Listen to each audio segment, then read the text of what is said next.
আসসালামু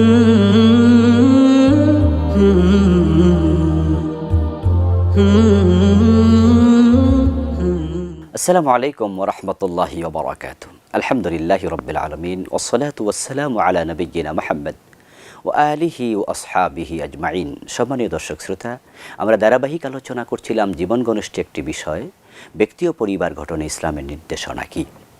আমরা আজকে মা বাবার সম্মান ও মর্যাদা প্রসঙ্গে কথা বলবো।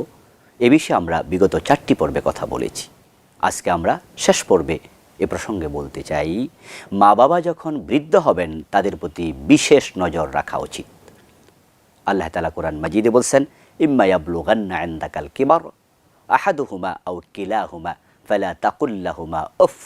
তাদের একজন অথবা তাদের দুজন যখন তারা বৃদ্ধ অবস্থায় চলে যাবে, তখন তাদের সাথে উফ বলবে না, তাদের সাথে বিশেষ আচরণ করবে। কারণ মানুষ যখন বুড়ো হয় তখন তাদের বুঝ কমতে থাকে, ধৈর্য শক্তি কমতে থাকে, তাদের পেটের ক্ষুধা বেড়ে যায়, তাদের স্মৃতিশক্তি লোপ পায়।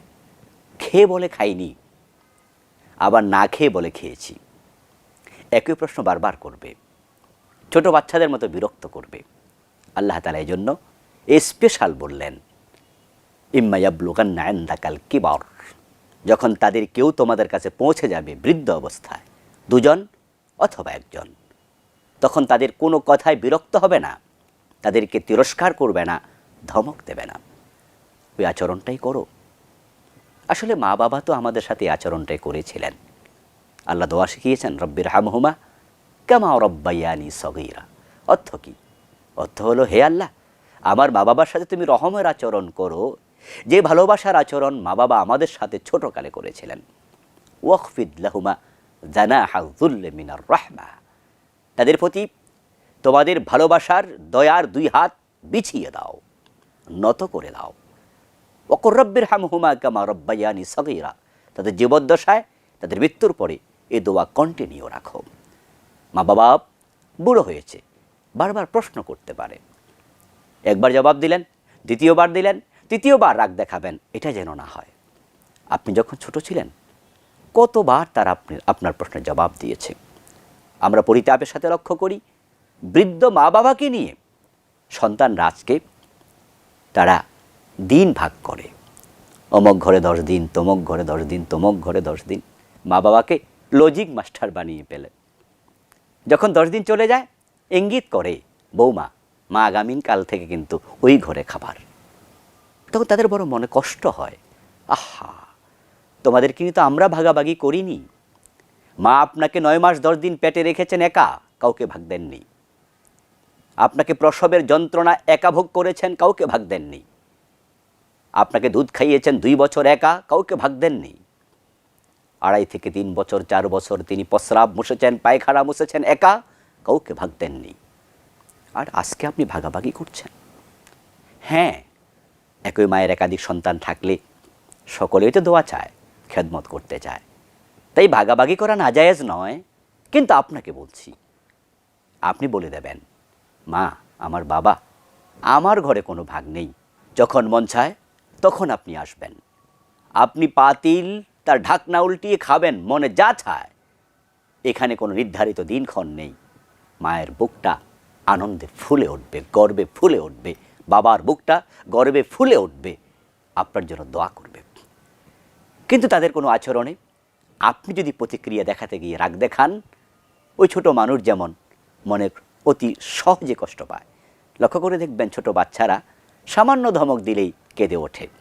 তো মা বাবা যখন বুড়ো হয়ে যায়, তাদের মনটা কিন্তু ছোট বাচ্চাদের মতো হয়ে যায়। আপনার সামান্য রাব বিহেভে, সামান্য বদ আচরণে তাদের মন কেঁপে উঠবে, হু হু করে উঠবে, বদদোয়া দিয়ে দিতে পারে। এই জন্য মা বাবা বুড়ো হলে যত্ন স্পেশাল করতে হবে। কিন্তু আমরা পরিতাপের সাথে লক্ষ্য করছি, আজকে অনেক শিক্ষিত লোকেরা বুড়া মা বাবাকে বৃদ্ধ নিবাসে রেখে আসছে, খেদমত করতে চাচ্ছে না। বাসায় মা বাবা আসলে মন ভালো থাকে না, বরং মেজাজটাকে খারাপ করে রাখে, মুখটাকে কালো করে রাখে। এটা যেন কখনো না হয়। স্ত্রীকে বলে দিতে হবে, আমার মায়ের সম্মান, আমার বাবার সম্মান তোমার কাছে আমার চেয়েও বেশি। তাদেরকে অসন্তুষ্ট করলে আমি বদদোয়া পাবো, আর এই বদদোয়ার দায়ভারের কারণে তুমিও শান্তিতে থাকতে পারবে না। শ্বশুর শাশুড়িকে সম্মান করবেন, কিন্তু কখনো মা বাবার চেয়ে বেশি নয়। মা বাবার সম্মুখে শ্বশুর শাশুড়িকে মা বাবা বলে ডাকা ঠিক নয়, তাদের পিছনে রাখবেন, নিষিদ্ধ নয়। কিন্তু আপনার বাবার সামনে শ্বশুরকে বাবা বললে তার মনে কষ্ট লাগবে। আপনার মায়ের সামনে শাশুড়িকে মা ডাকলে তার মনে কষ্ট লাগবে, কারণ সে আপনাকে গর্ভে ধারণ করেছে, লালন পালন করেছে, বড় করেছে। তার সামনে ওই নামটা আরেকজনকে দিলে তার একটু খারাপ লাগতেই পারে। এজন্য শ্বশুর শাশুড়িকে ভালোবাসবেন, সম্মান দেবেন, কিন্তু খেয়াল করবেন মা বাবার উপস্থিতি যদি থাকে মা বাবাকে প্রাধান্য দেবেন। এটা হওয়া উচিত। তাই আসুন, তারা বুড়ো হয়ে গেলে তাদেরকে আমরা কাছে টানবো, কাছে রাখবো। অফিসে যাওয়ার সময় একবার খবর নেবেন, ফিরে এসে আবার খবর নেবেন। বড় মাছটা এনেছেন, আগে মাকে ডাকেন, ডেকে বলেন মা দেখো, মা একটু দেখবে। ফল ফলাদি এনেছেন, মায়ের হাতে আগে তুলে দেবেন। মাকে বলবেন মা তোমার নাতি নাতকুরকে নিয়ে খাও, মা তাদেরকে ভাগ করে দেবে, মনটা বড় হবে।